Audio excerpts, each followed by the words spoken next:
Good day, I am Althea Titnocol. So, meron tayong 4 questions na connected sa natapos na webinar na ang title ay Enhancing Spirituality Through Reverence for the Elderly. For the first question, one most important lesson learned. So, nakitaan ko ng importanteng lesson yung konsepto ng utang na loob kung saan tinransfer ito sa kagandaang loob. Sometimes we look to the concept of utang na loob as a negative way, pero do sa webinar, it teach us na bakit hindi natin siya i-transfer sa kagandahang loob. The second is two surprising facts learned. First is finding meaning in all things. At sa webinar ay pinakita or tinuro na makikita lamang natin yung meaning ng buhay natin when we encounter God in our life. Kapag nasa Kanya na rin tayo, kapag nakita na rin natin yung layunin ng Panginoon sa atin, doon natin masasabi na, I find the meaning of my life.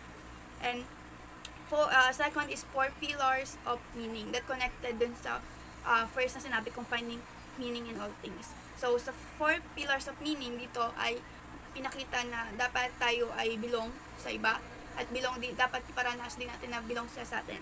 Second is yung purpose natin na yung talent, our gifts, and our love service ay makita natin. And third is transcendence, na makita natin yung kagandahan ng creation, ng nature, ng prayers, ng beliefs.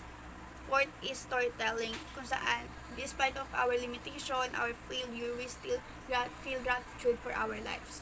So third question, 3 values derived from the webinar. So first is love, respect, second respect, and third is care. So sa pamamagitan na yun ay kapag nakita na natin yun, no, magagawa natin na mahalin or irespeto at alagaan yung mga elder natin.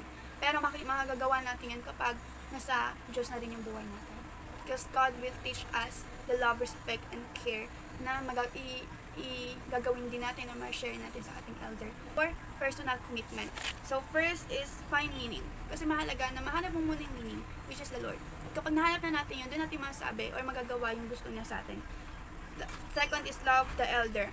Kapag tinuro sa webinar na we should serve our elders. And third is belong. We should feel na dapat belong tayo sa kanila at dapat ay belong din sila sa atin.